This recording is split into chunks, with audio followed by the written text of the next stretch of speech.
O grande conflito. Capítulo 30. O pior inimigo do homem e como vencê-lo.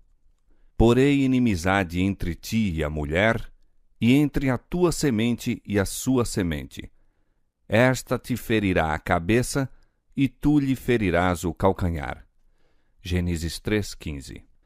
A sentença divina pronunciada contra Satanás depois da queda do homem foi também uma profecia abrangendo todos os séculos até ao final do tempo e prefigurando o grande conflito em que se empenhariam todas as raças dos homens que vivessem sobre a terra. Deus declara: porei inimizade. Esta inimizade não é entretida naturalmente. Quando o homem transgrediu a lei divina, sua natureza se tornou má, e ele ficou em harmonia com Satanás e não em desacordo com ele. Não existe, por natureza, nenhuma inimizade entre o homem pecador e o originador do pecado. Ambos se tornaram malignos pela apostasia. O apóstata nunca está em sossego, exceto quando obtém simpatia e apoio, induzindo outros a lhe seguir o exemplo. Por este motivo, os anjos decaídos e os homens ímpios se unem em desesperada união. Se Deus não se houvesse interposto de maneira especial, Satanás e o homem teriam entrado em aliança contra o céu, e ao invés de alimentar inimizade contra Satanás, toda a família humana se teria unido em oposição a Deus. Satanás tentou o homem a pecar, assim como fizera com que os anjos se rebelassem, para deste modo poder conseguir cooperação em sua luta contra o céu. Nenhuma dissensão havia entre ele e os anjos caídos no tocante a seu ódio a Cristo. Ao passo que em todos os outros pontos havia discórdia, uniram-se firmemente na oposição à autoridade do governador do universo. Mas quando Satanás ouviu a declaração de que existiria inimizade entre ele e a mulher, e entre a sua semente e a semente dela, compreendeu que seus esforços para depravar a natureza humana seriam interrompidos, que por algum meio o homem seria habilitado a resistir ao seu poder. A inimizade de Satanás contra a raça humana é avivada pelo motivo de serem as criaturas humanas, mediante Cristo, objeto de amor e misericórdia de Deus. Ele desempenha em subverter o plano divino para a redenção do homem, desfigurando e corrompendo a obra de suas mãos para lançar desonra a Deus. Deseja dar origem a pesares no céu e encher a terra de desgraças e desolação. E aponta para todo este mal como resultado da obra de Deus ao criar o homem. É a graça de Cristo implantada na alma que cria no homem a inimizade contra Satanás. Sem esta graça que converte, e este poder renovador, o homem continuaria cativo de Satanás como servo sempre pronto a executar-lhe as ordens. Mas o novo princípio na alma cria o conflito onde até então houvera paz. O poder que Cristo comunica habilita o homem a resistir ao tirano e usurpador. Quem quer que se ache a aborrecer o pecado em lugar de o amar, que resista a essas paixões que têm dominado interiormente e as vença, evidencia a operação de um princípio inteiramente de cima. O antagonismo que existe entre o Espírito de Cristo e o de Satanás revelou-se na maneira muito flagrante com que o mundo recebeu a Jesus. Não foi tanto porque ele aparecesse sem riquezas, pompas ou grandiosidade mundanas que os judeus foram levados a rejeitá-lo. Viam-no possuir poder que faria mais do que compensar a falta dessas vantagens exteriores. A pureza e santidade de Cristo, porém, valeram-lhe o ódio dos ímpios. Sua vida de renúncia e impecável devotamento era perpétua reprovação a um povo orgulhoso, sensual. Foi isto que provocou inimizade contra o Filho de Deus. Satanás e os anjos caídos uniram-se aos homens maus. Todas as energias da apostasia conspiraram contra o campeão da verdade. É manifesta em relação aos seguidores de Cristo a mesma inimizade demonstrada para com o Mestre. Quem quer que veja o caráter repelente do pecado e na força do alto resista à tentação, certamente suscitará a ira de Satanás e de seus súditos. Ódio aos puros princípios da verdade e opróbrio e perseguição a seus defensores existirão enquanto houver pecado e pecadores. Os seguidores de Cristo e os servos de Satanás não podem harmonizar-se. O agravo da cruz não cessou. Todos os que piamente querem viver em Cristo Jesus padecerão perseguições. 2 Timóteo 3:12. Sob a direção de Satanás, os seus agentes estão constantemente a trabalhar a fim de estabelecer a sua autoridade e erigir o seu reino em oposição ao governo de Deus. Com esse fito, procuram enganar os seguidores de Cristo e desviá-los de sua fidelidade. Semelhantes a seu chefe, interpretam mal e pervertem as Escrituras para realizar seu objetivo. Assim como Satanás se esforçou para lançar a ignomínia sobre Deus, seus agentes procuram fazer mal ao povo do Senhor. O espírito que matou a Cristo impele os ímpios a destruir seus seguidores. Tudo isto está prefigurado naquela primeira profecia: porém inimizade entre ti e a mulher, e entre a tua semente e a sua semente. E isto continuará até ao final do tempo. Satanás conjuga todas as forças e arremessa ao combate todo o seu poder.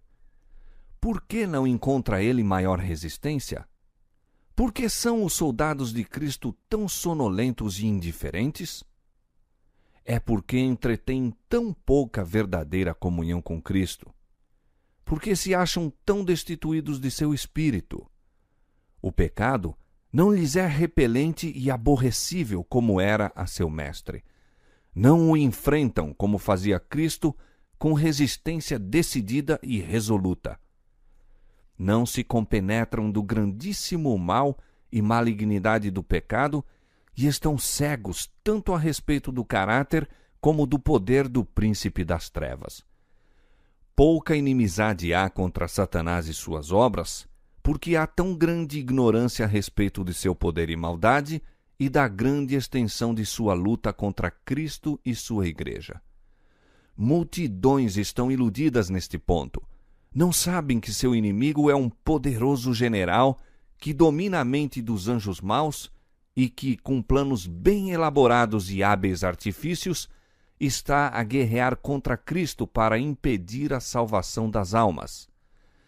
Entre os professos cristãos e mesmo entre os ministros do Evangelho, raramente se ouve uma referência a Satanás, exceto talvez uma menção ocasional do púlpito. Não tomam em consideração as evidências de sua atividade e êxito contínuos. Parecem ignorar-lhe a própria existência. Enquanto os homens se acham em ignorância quanto aos seus estratagemas, este vigilante adversário se põe em seu caminho a cada momento.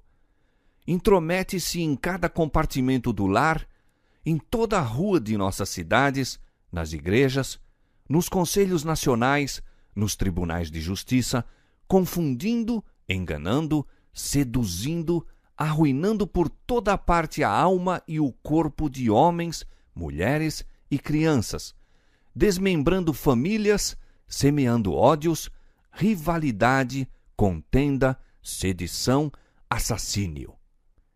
E o mundo cristão parece olhar estas coisas como se Deus as tivesse designado e elas devessem existir.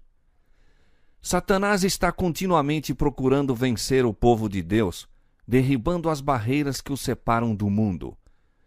O antigo Israel foi enredado no pecado quando se aventurou à associação proibida com os gentios. De modo semelhante, se transvia o Israel moderno. O Deus deste século cegou o entendimento dos incrédulos para que lhes não resplandeça a luz do Evangelho da glória de Cristo, que é a imagem de Deus. 2 Coríntios 4:4. Todos os que não são decididos seguidores de Cristo são servos de Satanás. No coração não regenerado, há amor ao pecado e disposição para acariciá-lo e desculpá-lo. No coração renovado, há ódio e decidida resistência ao pecado. Quando os cristãos escolhem a sociedade dos ímpios e incrédulos, expõem-se à tentação. Satanás esconde-se das vistas e furtivamente estende sobre os olhos deles seu véu enganador. Não podem ver que tal companhia é calculada a fazer-lhes mal. E ao mesmo tempo em que constantemente vão assimilando o mundo, no que respeita ao caráter, palavras e ações, mais e mais cegos se tornam. A conformidade aos costumes mundanos converte a igreja ao mundo, jamais converte o mundo a Cristo. A familiaridade com o pecado inevitavelmente o fará parecer menos repelente. Aquele que prefere associar-se aos servos de Satanás, logo deixará de temer o Senhor deles. Quando, no caminho do dever, somos levados à prova, como foi Daniel na corte do rei, podemos estar certos de que Deus nos protegerá. Mas se nos colocamos sob tentação, mais cedo ou mais tarde cairemos. O tentador frequentemente opera com muito êxito por meio daqueles de quem menos se suspeita estarem sob o seu domínio. Os possuidores de talento e educação são admirados e honrados, como se estas qualidades pudessem suprir a ausência do temor de Deus ou torná-los dignos de seu favor. O talento e a cultura, considerados em si mesmos, são dons de Deus. Mas quando se faz com que eles preencham o lugar da piedade, e quando, em vez de levar a alma mais para perto de Deus, a afastam dele, tornam-se então em maldição e laço. Prevalece entre muitos a opinião de que tudo que se mostra como cortesia ou polidez deve, em certo sentido, pertencer a Cristo. Nunca houve erro maior. Estas qualidades deveriam aformosear o caráter de todo crente, pois exerceriam influência poderosa em favor da verdadeira religião. Mas devem ser consagradas a Deus, ou serão também um poder para o mal. Muito homem de intelecto culto e maneiras agradáveis, que se não rebaixaria ao que comumente é considerado um ato imoral, não passa de instrumento polido nas mãos de Satanás. O caráter insidioso, enganador de sua influência e exemplo, torna o inimigo mais perigoso da causa de Cristo do que os que são ignorantes e não têm cultura. Mediante oração fervorosa e confiança em Deus, Salomão obteve a sabedoria que provocou o assombro e a admiração do mundo. Quando, porém, se desviou da fonte de sua força e passou a confiar em si mesmo, caiu presa da tentação. Então, as maravilhosas faculdades concedidas ao que foi o mais sábio dos reis apenas o tornaram um agente mais eficaz do adversário das almas. Conquanto Satanás procure constantemente cegar a mente dos cristãos para este fato, jamais se esqueçam eles de que não têm que lutar contra a carne e o sangue, mas sim contra os principados, contra as potestades, contra os príncipes das trevas deste século, contra as hostes espirituais da maldade nos lugares celestiais. Efésios 6:12. Através dos séculos está a soar até ao nosso tempo o aviso inspirado: sede sóbrios, vigiai, porque o diabo, vosso adversário, anda em derredor, bramando como leão, buscando a quem possa tragar. 1 Pedro 5:8. Revesti-vos de toda a armadura de Deus para que possais estar firmes contra as astutas ciladas do diabo. Efésios 6:11. Desde os dias de Adão até os nossos tempos, nosso grande inimigo tem estado a exercer seu poder de oprimir e destruir. está hoje a preparar-se para sua última campanha contra a Igreja. Todos os que procuram seguir a Jesus terão de batalhar contra este implacável adversário. Quanto mais aproximadamente o cristão imitar o modelo divino, tanto mais certo fará de si um alvo para os ataques de Satanás. Todos os que estão ativamente empenhados na causa de Deus, procurando desvendar os enganos do maligno e apresentar a Cristo perante o povo, estarão habilitados a aderir ao testemunho de Paulo, no qual ele fala em servir ao Senhor com toda a humildade de espírito, com muitas lágrimas e tentações. Satanás assaltou a Cristo com as suas mais cruéis e sutis tentações. Foi, porém, repelido em cada conflito. Aquelas batalhas foram travadas em nosso favor. Aquelas vitórias nos tornam possível vencer. Cristo dará força a todos os que a busquem. Sem o consentimento próprio, ninguém poderá ser vencido por Satanás. O tentador não tem poder para governar a vontade ou forçar a alma a pecar. Pode angustiar, mas não contaminar. Pode causar agonia, mas não o aviltamento. O fato de Cristo ter vencido deve incutir em seus seguidores coragem para combater varonilmente na peleja contra o pecado e Satanás.